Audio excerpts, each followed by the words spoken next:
This is an old tin replica of a like a World War II seaplane.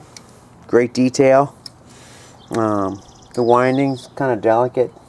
I think it's a reproduction because it's in really excellent shape, and we'll find out when we go to wind it.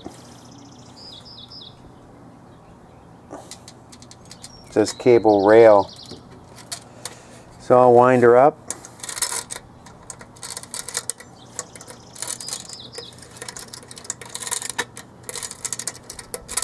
You can see the thing start to spin. I'm just trying to get ahead of the game here. I don't want it to run off my table, but you can see it works pretty good. Propeller spin, and it's fully functional.